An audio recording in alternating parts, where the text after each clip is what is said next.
Muito bem, John. Hoje vamos fazer uma análise crítica de uma das autobiografias mais importantes do Ocidente. Já sabe qual é? Exatamente, As Confissões de Santo Agostinho. E a aula de hoje está imperdível, mas antes de começar, vinheta!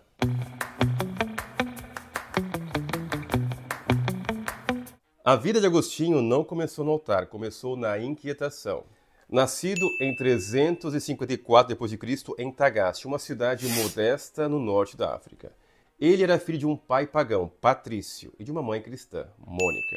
Desde cedo carregava um conflito dentro de casa: razão e fé, disciplina e desejo, mente brilhante, coração em guerra. Era um menino talentoso, mas não manso. Mostrava uma inteligência rara e uma sede por tudo, saber, prazer, reconhecimento. E por trás de tudo isso, uma sensação que o perseguia como uma sombra. Nada era suficiente. Ele cresceu, estudou, brilhou, tornou-se professor, orador, figura pública respeitada. Viajou de cidade em cidade, Cartago, Roma, Milão. Ganhou fama, amantes, poder, mas nunca paz. Algo o corroía por dentro, um vazio que nem os livros, nem os amores, nem as conquistas preenchiam. E então veio o colapso. Não foi um castigo divino, foi uma exaustão. Uma alma que não aguentava mais se sabotar. Foi ali, no chão de um jardim, com o rosto molhado de lágrimas e a mente em ruínas, que Agostinho finalmente escutou e começou a escrever.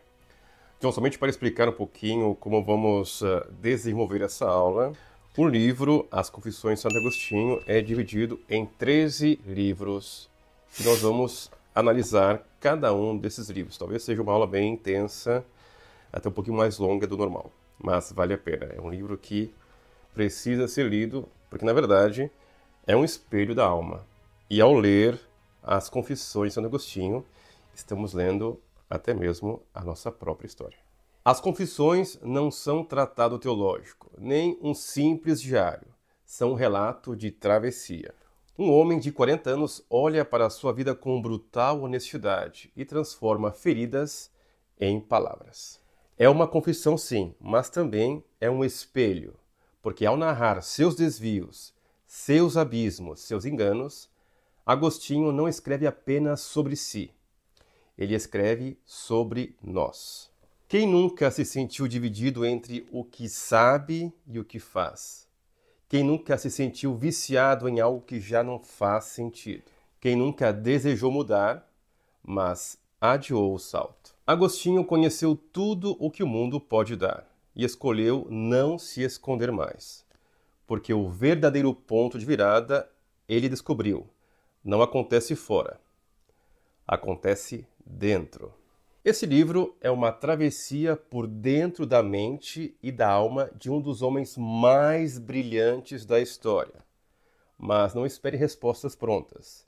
Espere perguntas que vão te despir. Espere frases que ardem. Espere um convite. Porque no fundo, as confissões falam de um instante que chega para todos. O momento em que a alma para de fugir e decide, enfim, voltar para casa. Tudo começa antes da consciência, antes da linguagem, antes mesmo da escolha. Agostinho abre sua autobiografia de forma inesperada, não com um currículo, mas com um clamor. Tu nos fizeste para ti, inquieto está o nosso coração enquanto não repousa em ti. Essa frase atravessa os séculos como uma flecha, porque ela não é só dele, é nossa. Ainda que você nunca tenha falado em Deus, você sabe o que é essa inquietação. O desejo por algo que o mundo não oferece. A sensação de que nada dura, de que nada basta. Agostinho começa seu relato dizendo que, mesmo como bebê, ele já sentia. Sentia fome, sim, mas também desejo. Não um desejo qualquer, mas um impulso por algo maior, algo que ele ainda não sabia nomear. A infância para ele não é um tempo de pureza, é um tempo de desordem. A vontade já nasce em conflito, quer tudo, não sabe esperar, não entende limites. Agostinho observa seu passado como quem examina uma casa antiga e percebe, ali já havia rachaduras. Eu era pequeno e vivi já sob o peso da minha infância a natureza humana. Ele não romantiza a infância, também não a condena, mas percebe que o erro, o desejo desgovernado, a vaidade, a carência, não nasce na vida adulta, já mora dentro de nós desde o início. Agostinho fala da escola, das palmatórias, da gramática, da pressão para decorar nomes e regras, mas não para cultivar sabedoria. Ele começa a desconfiar. A educação ensina a vencer, mas não ensina a viver. E assim, cedo demais, ele aprende o jogo social. Agradar, competir, vencer. O menino brilhante vai descobrindo que ser elogiado é quase tão viciante quanto o prazer. E o elogio começa a pesar mais do que a verdade. Esse é o primeiro disfarce, não aquele que usamos para enganar os outros, mas o que usamos para sobreviver. Agostinho cresceu com perguntas, mas não tinha com quem compartilhá-las. E quando a alma não encontra escuta, aprende a silenciar ou a gritar por outros meios. Ele não era mau, era humano. Um menino curioso, impulsivo, carente, com um cérebro que não parava e um coração que já se sentia sozinho. Queria saber, queria sentir, queria ser amado, mas não sabia o que fazer com tudo isso. Esse primeiro livro das Confissões nos lembra que a busca por sentido não começa com a crise da meia-idade, começa quando, ainda pequenos, olhamos para o mundo e sentimos que algo está fora do lugar. Começa quando choramos, sem saber por quê. Agostinho já carregava uma pergunta que o mundo tentaria calar por décadas. O que estou fazendo aqui? E esse livro nos convida a fazer o mesmo. A voltar à infância, não como nostalgia, mas como arqueologia. Porque às vezes o que somos hoje é apenas o eco daquilo que nunca resolvemos ser. Se na infância Agostinho sentia, mas não entendia, na adolescência ele sente com mais força e se deixa levar. Agora ele tem voz, tem corpo, tem vontades e tem liberdade para usá-los como quiser. Mas não tem sabedoria, nem freios, nem norte. O resultado é previsível, a alma entra em combustão. Agostinho fala da juventude como uma época de excesso, de febre. Ele está sedento por experimentar tudo, prazer, prestígio, paixão. Amava amar. E mais ainda, amava a ideia de estar amando. Ele não buscava apenas um corpo, buscava sentir-se vivo, desejado, importante. Mas a fome era tão desgovernada que engolia qualquer coisa. Como tantos jovens, ele confundiu intensidade com profundidade. E mergulhou em relações, festas e vaidades como quem tenta calar um grito interno com barulho externo. Neste livro, Agostinho narra um episódio aparentemente simples, o roubo de algumas peras de um pomar vizinho. Mas esse pequeno gesto carrega uma revelação enorme. Ele não roubou por fome, nem por necessidade, roubou pelo prazer de transgredir, pelo gosto do proibido, pela adrenalina do errado. E o mais perturbador, ele nem gostava das peras. Roubou e jogou fora. Essa cena se torna um símbolo, uma lente para entender algo que todos já sentimos. O fascínio pelo que sabemos que nos faz mal. Por que fazemos o que não queremos? Por que repetimos erros que nos machucam? Agostinho começa a perceber que o problema não é a fraqueza do corpo, é a fragmentação da vontade. Eu me tornei para mim mesmo uma terra de dificuldade. Psicologia pura essa aqui. Alta psicologia. Muito bem, João, aproveite essa pausa café para fazer uma breve digressão. Quando falamos que as Confissões de Santo Agostinho é um livro de alta psicologia, não entendemos dizer psicologia no sentido científico, até porque não segue os cânones científicos da psicologia moderna. Mas é um livro, sim, que fala profundamente da interioridade das experiências humanas, nesse caso, aquela de Santo Agostinho. Mas eu acho, o meu parecer, é que é preciso alargar o conceito de racionalidade, porque nem tudo aquilo que é racional é científico ou verificável. porque isso reduz muito a capacidade de conhecer a realidade. Existem muitos aspectos da realidade que não se podem verificar, mas sem dúvida que esse livro nos ajuda a conhecer um pouquinho mais desse mistério do ser humano. Vamos continuar nossa aula. Entre uma aventura e outra, Agostinho não encontra a paz, só mais sede. Quanto mais se entrega aos desejos, mais deseja. É como beber água do mar. Quanto mais consome, mais afunda. A juventude para ele não foi uma época livre, foi uma prisão disfarçada de liberdade. Porque não há grilhão mais sutil do que a própria vontade desordenada. Neste livro, ele não julga, ele expõe. Mostra o que acontece quando o desejo toma o volante e a consciência vira passageira. Não é moralismo, é confissão. Yes, St. Augustine of Hippo coined the term in his Doctrine of Original Sin. Agostinho, agora com 16 anos, precisa interromper os estudos por falta de recursos. Fica em casa, em Tagaste, entregue ao tédio e ao desejo descontrolado. É nesse intervalo que ele se perde mais. Sem ocupação, sem direção, ele se torna refém de si mesmo. E começa a entender que o perigo nem sempre vem de fora. Às vezes, mora dentro. Esse segundo livro das Confissões é um alerta sutil, mas poderoso. A liberdade sem sentido vira ruína, e o prazer sem consciência vira vício. Agostinho ainda não sabe o que procura, mas já começa a descobrir o que não suporta mais ser. Agostinho agora tem 17 anos, deixa a pequena Tagaste e vai para Cartago, a grande metrópole intelectual do norte da África. Ali encontra tudo o que desejava: liberdade, debates, conquistas amorosas e um oceano de palavras. E mais uma vez mergulha de cabeça, só que agora o vício não é mais o prazer, é a vaidade. Eu amava o amor e amava o palco. Eu queria ser admirado, aplaudido, temido até. A paixão de Agostinho é a linguagem. Ele se apaixona pela arte da retórica. Falar bem, convencer, emocionar. A palavra vira seu instrumento de poder e ele se torna mestre nisso. Mas quanto mais aperfeiçoa a forma, mais esvazia o conteúdo. Ele é jovem, eloquente, talentoso e por isso admirado. Mas por dentro está cada vez mais fragmentado.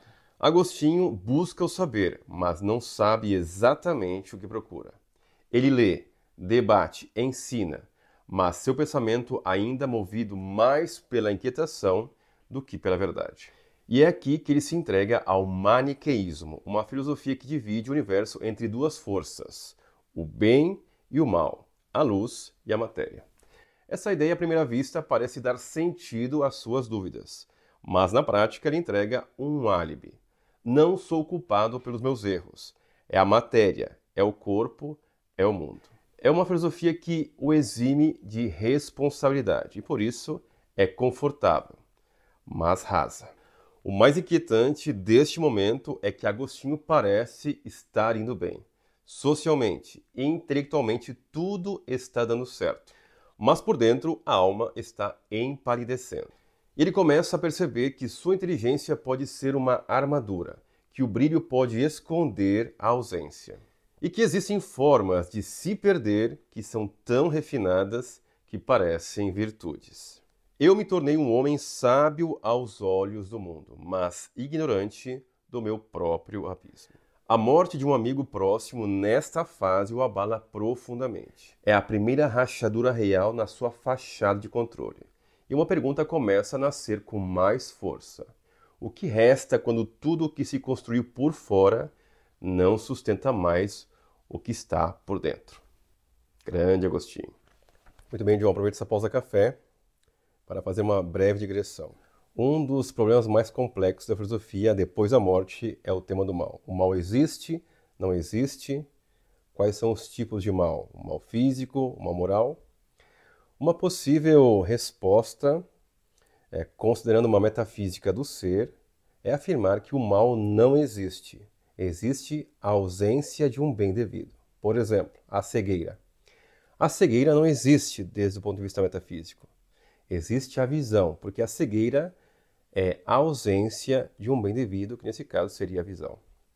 Este é um modo de entender, de conceber o mal, não como existência ontológica, mas como ausência de um bem devido. Vamos continuar essa aula então. Agostinho começa a desconfiar que há algo errado com sua busca. Não é a inteligência o problema, é o que ele faz com ela. Não é o prazer o mal, é a fome desgovernada por ele. Ele ainda não mudou, mas começou a duvidar das certezas que o prendiam. E às vezes é isso que a alma precisa. Não uma nova resposta, mas coragem para questionar a resposta errada. Este terceiro livro das Confissões é o retrato de uma alma talentosa e perdida, de um jovem que aprendeu a seduzir, a vencer, a deslumbrar, mas não a se escutar. É o início da desilusão, e sem que ele saiba, isso é uma bênção disfarçada, porque ninguém muda enquanto ainda acredita na mentira que criou. Agostinho agora é um homem público, dá aulas, publica livros, vive com uma mulher cujo nome a história nunca registrou e tem um filho, Adeodato. Tem uma vida, mas não tem paz. É um período de reconhecimento e prestígio, mas tudo o que ele constrói parece escorregar entre os dedos. Porque no fundo, Agostinho sabe, está em movimento, mas sem direção. Caminhava por mim mesmo, e eu era uma terra estrangeira. Neste período, Agostinho sofre uma perda que o desarma, a morte de um amigo íntimo, como falamos antes. Ele descreve esse luto como uma força rara. Diz que o mundo perdeu as cores, que o tempo parou, que tudo se tornou cinza, insuportável. É como se pela primeira vez a vida o colocasse diante do que realmente importa. E ele percebesse o quanto vinha fugindo. Tudo o que juntos havíamos amado, sem ele se tornava um suplício. Esse luto é uma rachadura, um desmoronamento silencioso, porque não é apenas a dor da perda, é o desespero de descobrir que, apesar de tudo o que construiu, ele ainda não sabe o que significa amar de verdade. Ainda preso ao maniqueísmo, Agostinho se mantém numa espécie de fé mecânica, cerebral. Ele debate, argumenta, defende, mas sem transformação. É uma crença de superfície, útil para o ego, mas inútil para a alma. Neste momento, ele começa a desconfiar. Será que a verdade não se deixa encontrar por quem apenas a estuda, mas não a escuta?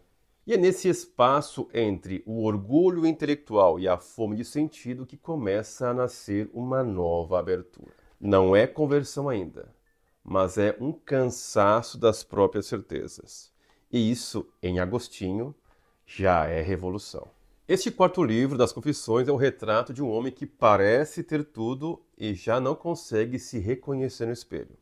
Ele perdeu um amigo, mas encontrou a fragilidade. Perdeu o controle, mas começou a perceber que talvez nunca tenha tido. A vaidade intelectual ruiu, a máscara de homem forte quebrou. E no meio dos escombros, ele vislumbra algo inédito, a possibilidade de começar de novo. Agostinho parte para Roma com o objetivo claro, crescer. Mais prestígio, melhores alunos, mais oportunidades. A carreira de professor de retórica agora o leva ao coração do império. Mas em vez de encontrar grandeza, encontra decepção. Ele diz: Roma me recebeu com promessas, mas por trás dos sorrisos havia um vazio mais educado e ainda mais perigoso. A mudança geográfica não resolve o conflito interior. Ao contrário, o contraste entre o que ele esperava e o que encontra só escancara o quanto está perdido. Em Roma, Agostinho se decepciona com os próprios alunos, preguiçosos, volúveis, sem respeito. Ele percebe que mesmo ali não há verdade, só mais jogos de aparência, mais máscaras, mais estratégias. Ele ensina, mas se sente que não acredita mais no que diz. É como se estivesse encenando um papel que já não suporta. E pior, sabe disso, mas não sabe como sair. Ele diz: Eu era ainda o mesmo, mas com menos fé nas coisas que fingia sustentar.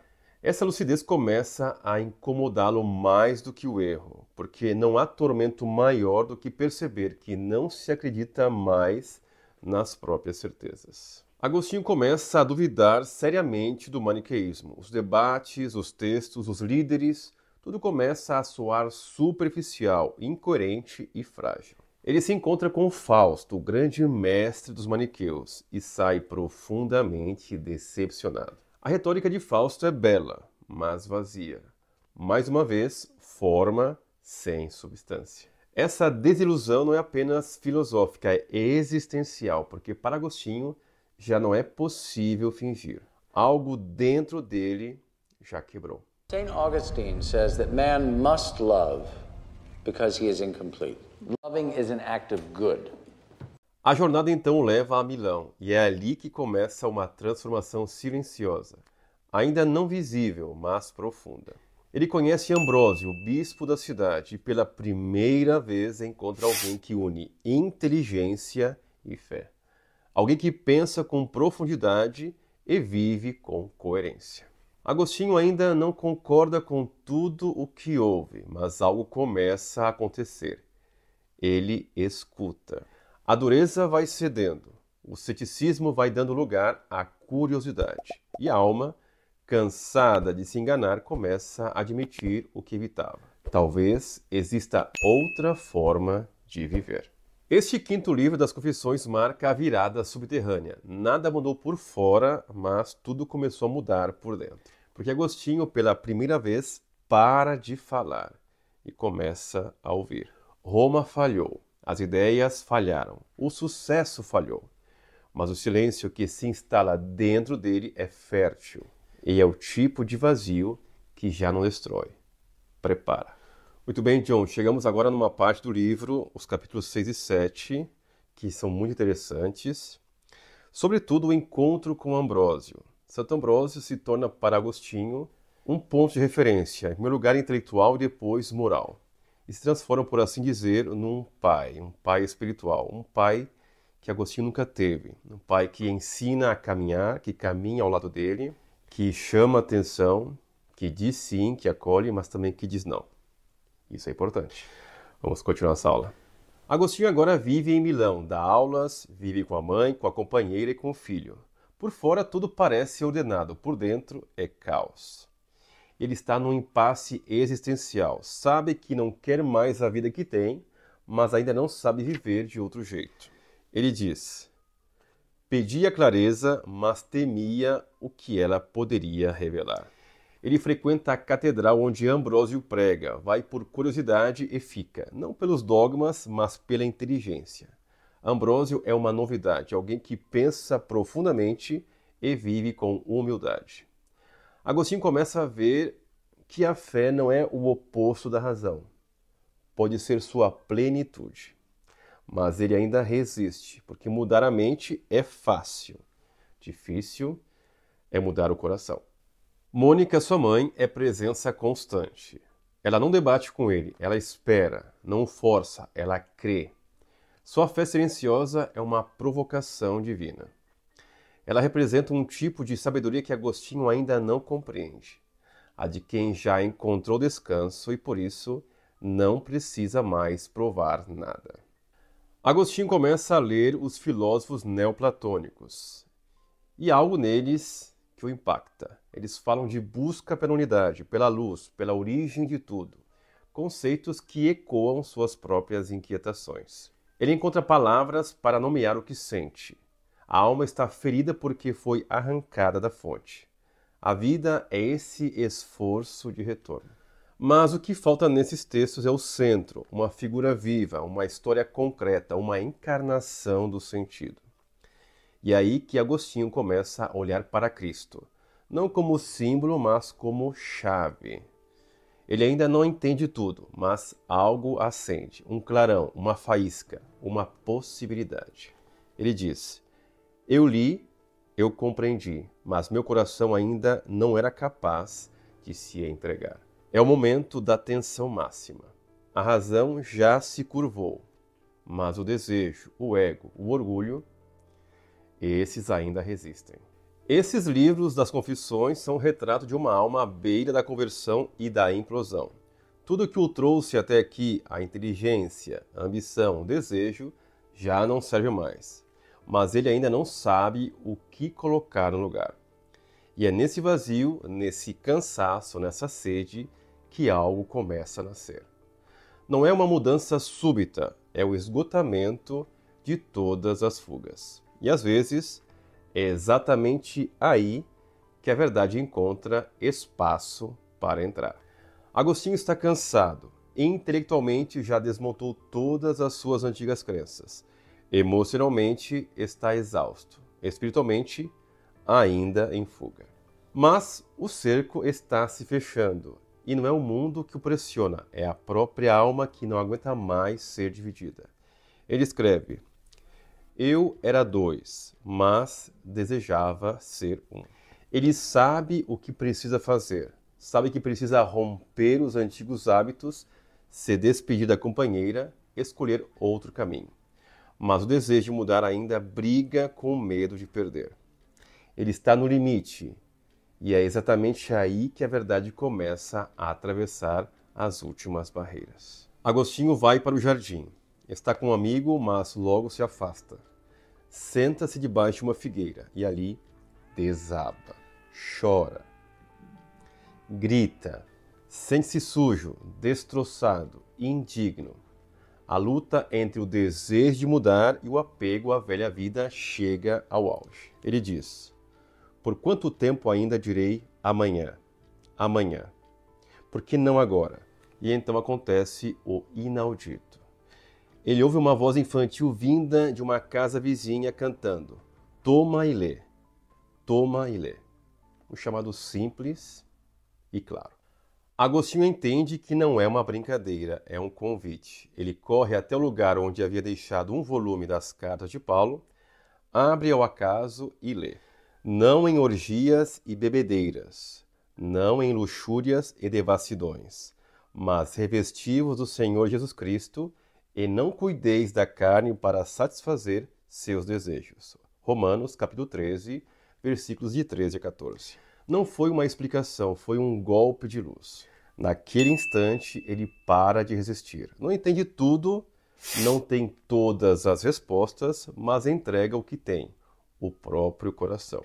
E pela primeira vez, encontra a paz. Este livro das Confissões é o ponto de virada, o antes e o depois. O momento em que a alma, por fim, para de lutar contra o que mais profundamente quer. E é por isso que esse não é apenas o clímax da história de Agostinho. É o espelho de todas as nossas rendições possíveis. Quando os argumentos se calam, quando a máscara cai, quando o orgulho se ajoelha, a verdade, então, finalmente, pode entrar. A alma de Agostinho, enfim, encontra repouso. A guerra cessou. A divisão interior, razão contra desejo, luz contra sombra, se dissolveu numa entrega serena. Mas esse novo começo não é eufórico, é sóbrio, profundo, silencioso. Como toda verdadeira transformação. Diz Agostinho: o peso dos meus pecados já não me arrastava. Em vez disso, meu coração se erguia como asas livres. Agostinho se retira da vida pública, abandona a carreira, o status, o antigo eu. Agora busca apenas escutar, meditar, viver com inteireza. E é nesse novo tempo que duas experiências marcam sua travessia: o batismo e a morte da mãe. No período que segue a sua conversão, Agostinho se retira com alguns amigos para Cassicia, uma vila no campo onde passa meses lendo, escrevendo e refletindo em comunidade. É um tempo de recolhimento, de cura, de digestão espiritual. Pouco depois, retorna a Milão e é batizado por Ambrósio, o homem cuja palavra plantou o primeiro clarão em sua alma. É um rito público, mas seu significado é íntimo. Agostinho morre para o velho eu e nasce, pela primeira vez, de verdade, como alguém que se sabe amado e inteiro reconciliado. Ele não vira um novo personagem, ele abandona todos e encontra, enfim, a própria voz. Muito bem, John. Esse é um dos momentos que eu mais gosto do livro. Esse diálogo íntimo, essa despedida entre mãe e filho. Realmente belíssima essa parte. Logo após o batismo, ele decide voltar para a África. Está acompanhado da mãe Mônica, que sempre sonhou ver esse momento. O filho perdido, agora reencontrado. Mas antes de embarcar em Óstia, Mônica adoece. Ela sabe que está partindo e parte em paz. Agostinho, que por tanto tempo buscou nas mulheres, nos livros e no poder um amor que o sustentasse, agora percebe. O maior amor da sua vida estava sempre ao seu lado, e era silencioso, fiel e puro. Diz Agostinho: choramos a morte da minha mãe, mas não com desespero, com um amor que já não pedia mais nada. O trecho das Confissões em que ele descreve o último diálogo com Mônica é um dos mais sublimes de toda a literatura ocidental. Mãe e filho, lado a lado, contemplam em silêncio o que existe para além do tempo. E ali, sem precisar dizer muito, algo se revela. Eles não estão mais apenas ligados pelo sangue. Agora estão unidos pela eternidade. Agostinho volta à África, não para se esconder, mas para viver diferente. Ele não renasceu para si mesmo, renasceu para o mundo. Seu filho Adeodato morre pouco tempo depois, outra dor. Mas agora Agostinho tem o que nunca teve, uma raiz firme, um silêncio fértil, uma presença interior que não se abala. Este livro das Confissões é um retrato da reconstrução. Depois da queda, depois da entrega, vem o tempo de plantar. Agostinho começa uma vida sem máscaras e descobre que o verdadeiro renascimento não começa quando tudo muda, mas quando, mesmo que o mundo não mude, nós já não somos mais os mesmos. Agostinho já não conta fatos, agora ele interroga abismos. Com a vida exterior em ordem, ele volta-se para o campo de batalha mais silencioso e mais vasto, o coração humano.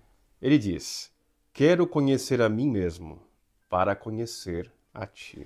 Neste livro, Agostinho abre as portas da própria interioridade e caminha como um explorador da alma, não em busca de si mesmo, mas da presença de Deus na memória, no desejo, no silêncio. Agostinho descreve a memória como um palácio com infinitos aposentos. Ali estão armazenadas imagens, palavras, sentimentos, cheiros, sons, ideias, traumas, alegrias. Tudo o que viveu e até o que imaginou tem um lugar. É o mundo dentro do mundo. E diz Agostinho: grande potência é a da memória, um santuário vastíssimo, misterioso e inumerável. Mas o que impressiona não é só a vastidão, é a pergunta que atravessa tudo: onde, dentro de tudo isso, habita Deus? E ele percebe que a memória guarda não apenas o que vimos, mas o que ansiamos, e que muitas vezes nossos desejos são ecos de um amor que esquecemos, mas que ainda pulsa. Muito bem, John. Um outro tema que os filósofos adoram refletir é o tema do tempo e da eternidade. Como dizia Santo Agostinho sobre o tempo: se você não me pergunta o que é, eu sei. Se você me pergunta, eu não sei explicar. Mais ou menos assim. Aristóteles dizia que o tempo é uma medida entre o antes e o depois. Por quê? Porque o tempo ele entra no espaço físico, implica a matéria, implica movimento. Já a eternidade não entra nessas categorias, porque a eternidade não tem passado e não tem futuro. Tem somente presente, um presente contínuo. E não entra dentro do mundo físico. Interessante, são dois conceitos que se relacionam, mas são muito, muito distintos. Vamos continuar essa aula. Agostinho entende que aquilo que desejamos mais profundamente revela o que adoramos. Ele começa a perceber que até os erros do passado tinham uma semente de bem, mal direcionada talvez, mas reveladora. Quando buscava o prazer, buscava a alegria. Quando queria o poder, queria a segurança. Quando amava pessoas, queria a eternidade. E ele diz: a alma erra não por amar demais, mas por amar na ordem errada. Essa descoberta é poderosa. O erro não está no desejo em si, mas em sua desordem. E a cura da alma não é eliminar o desejo, mas reorientá-lo. Ao longo do livro 10, Agostinho interroga a si mesmo como quem ora. Não busca um retrato moral, nem um elogio à introspecção. Ele quer algo mais radical, ser transparente diante de Deus. E diz: não posso me esconder de ti, mas posso me esconder de mim mesmo. A confissão nesse ponto já não é apenas o relato do que foi, é um gesto de desnudamento contínuo. Agostinho quer viver sem máscaras, até mesmo diante de si. Porque só quando a alma se mostra inteira, pode ser curada por inteiro. Este livro marca uma mudança de eixo nas confissões. Não se trata mais de uma biografia espiritual. Agora é meditação pura. Agostinho abre as janelas da alma e deixa a luz entrar. Não para se exibir, mas para nos mostrar que o mais profundo do ser humano não é o erro. É o desejo de voltar para casa. Belo. Muito bem, John, quase terminando essa aula. Agora, esse livro aqui, 11º, Agostinho fala de um tema muito caro a Lu e a todos os filósofos em geral, ou seja, o tema do tempo. O que é o tempo? E a resposta que ele dá é realmente fantástica. Vamos continuar essa aula. Depois de mergulhar em sua memória, Agostinho eleva os olhos ao cosmos. Ele quer compreender não apenas sua história, mas o próprio começo da história, a origem do mundo, o início do tempo, o instante em que o nada cedeu lugar ao ser. Mas a primeira constatação é desconcertante. Ele diz: o que é então o tempo? Se ninguém me pergunta, eu sei. Se quero explicar a quem me pergunta, já não sei mais. Fantástico. A eternidade não tem relógio. Agostinho começa distinguindo o tempo da eternidade. Tempo tem passado, presente e futuro. A eternidade é pura presença, é o agora absoluto. Agostinho afirma algo audacioso. Deus não criou o mundo no tempo. Deus criou o tempo junto com o mundo. Ele diz: não havia tempo antes da criação, pois o tempo começou com ela. Com isso, ele derruba o imaginário comum. Não existe um antes do mundo, porque o antes pressupõe tempo. E o tempo ainda não existia. Essa visão não é apenas teológica, é um salto filosófico que vai influenciar séculos de pensamento, de Tomás de Aquino a Albert Einstein. Agostinho leu Gênesis. No princípio, Deus criou o céu e a terra. Mas para ele, esse princípio não é cronológico, é um princípio lógico, ontológico, o ato radical do ser chamando não ser a existência. Criaste o mundo não porque estavas ocioso, mas porque és generosidade em ato. A criação, portanto, não é um ponto fixo no passado, é um gesto contínuo, um chamado constante. O mundo não é apenas algo que foi criado, ele é algo que é sustentado a cada instante. Ao tentar compreender o tempo, Agostinho percebe um paradoxo. Só vivemos no presente, mas o presente quase não existe. O futuro ainda não é. O passado já não é. E o presente é só um fio que desaparece assim que tentamos segurar. Chamamos de presente um ponto que corre velozmente do futuro ao passado. Mas ele vai além. Mesmo essa fragilidade do tempo, esse deslizamento constante revela algo. Revela que não somos permanentes, que habitamos a fluidez e que por trás dessa instabilidade há o desejo por algo firme, eterno, absoluto. A sede pelo eterno nasce no coração da instabilidade. Esse livro das Confissões é uma das maiores meditações filosóficas da antiguidade. Agostinho desmantela as categorias comuns do tempo. Mostra que a eternidade não é um lugar, mas uma presença. E que o verdadeiro princípio é o próprio ato de amar aquilo que existe. O primeiro versículo da Bíblia diz: no princípio Deus criou o céu e a terra. A terra, porém, estava sem forma e vazia. Agostinho não lê isso como uma simples descrição física. Para ele, é uma chave para entender a tensão primordial entre forma e caos, sentido e dispersão, ordem e potência latente. Esse não é mais um livro sobre como Deus criou o mundo. É uma meditação sobre o que significa o mundo criado por Deus. Agostinho detém-se nessa frase misteriosa: a terra estava sem forma e vazia. O que seria uma realidade criada, mas ainda sem forma? Ele responde: é a matéria informe, uma espécie de potencial bruto ainda não organizado. Uma condição de existência que aguarda a ação da forma, da estrutura, da inteligência divina.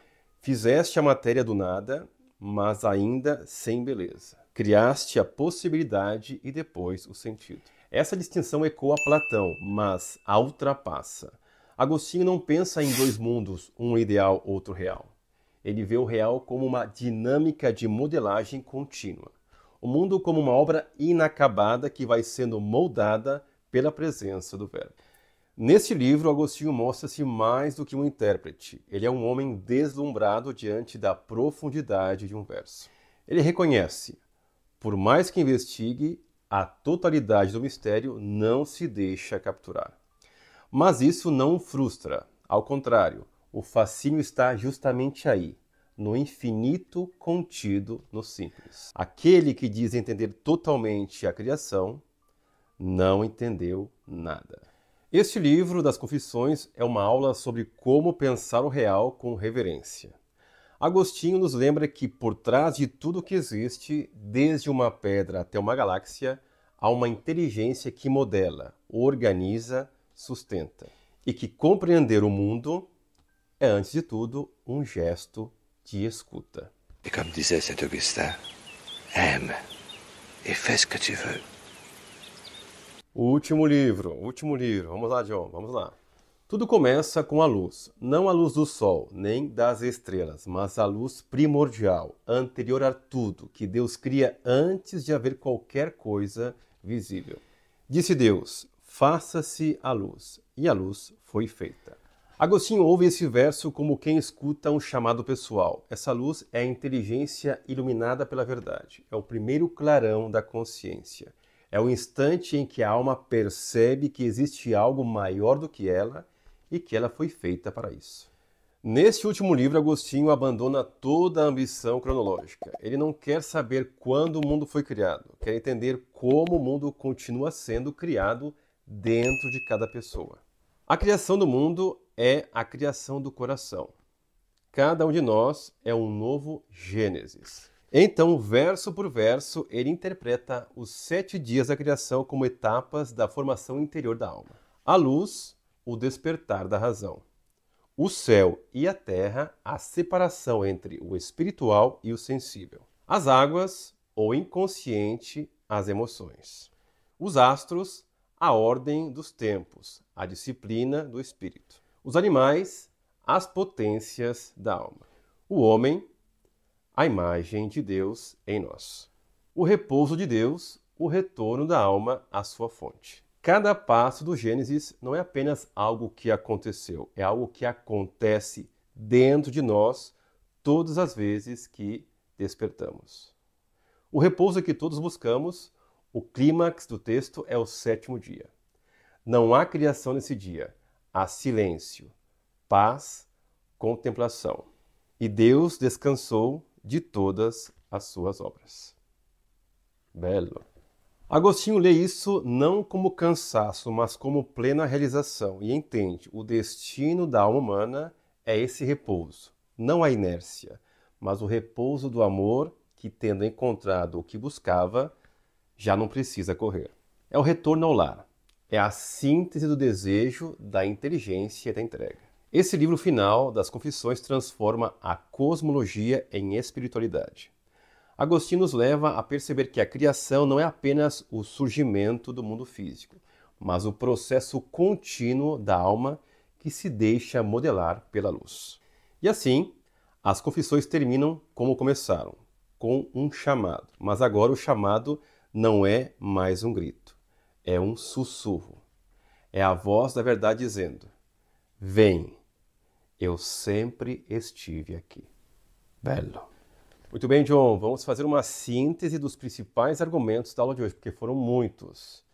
Deixa eu me concentrar um pouquinho. Últimos insights. Um primeiro argumento foi a inquietação como condição da alma humana. Agostinho inicia sua obra com a célebre afirmação: nosso coração está inquieto enquanto não repousa em ti. Essa inquietação é o motor da busca humana, por sentido, por verdade, por pertencimento. Mais do que uma tese teológica, é uma intuição existencial. O ser humano está sempre em movimento, porque deseja algo maior do que o mundo pode oferecer. Um segundo argumento foi o desejo como força vital. Agostinho reconhece que os erros de sua juventude, paixões, ambições, vícios, não surgiram do mal em si, mas da desordem dos desejos. O problema não é amar, mas amar na ordem errada. Esse argumento lança uma luz poderosa sobre a ética e a psicologia humana. A cura da alma exige não a supressão do desejo, mas a sua reorientação. Um terceiro argumento é a memória como território do eu. A memória não é apenas um arquivo de lembranças, é o espaço interior onde o sujeito se encontra consigo mesmo. Agostinho descreve a memória como um continente infinito, onde se armazenam sensações, conceitos, afetos, traumas e esperanças.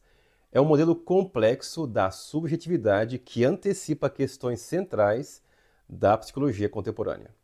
Um quarto argumento foi o tempo como enigma da existência. Um dos momentos mais filosóficos das Confissões está no livro 11, onde Agostinho pergunta: o que é o tempo? Ele mostra que o tempo não existe fora da mente. Passado, presente e futuro são formas de consciência. Essa concepção antecipa debates modernos sobre a natureza do tempo e da percepção, de Kant à física contemporânea. Um quinto argumento é a criação como processo interior. Ao reinterpretar os 7 dias da criação, Agostinho propõe uma leitura simbólica. Cada etapa do Gênesis corresponde a um estágio de formação da alma humana. O mundo exterior espelha o mundo interior.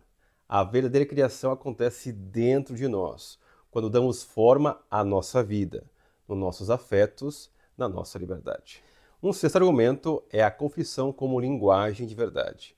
A forma literária do livro, uma mistura de oração, análise, memória e poesia, não é apenas estética, ela expressa a convicção de que a linguagem pode ser um caminho de autoconhecimento, de conversão e de verdade. Agostinho inaugura com isso o gênero da autobiografia introspectiva. Em síntese, as Confissões não são apenas uma narrativa de conversão religiosa.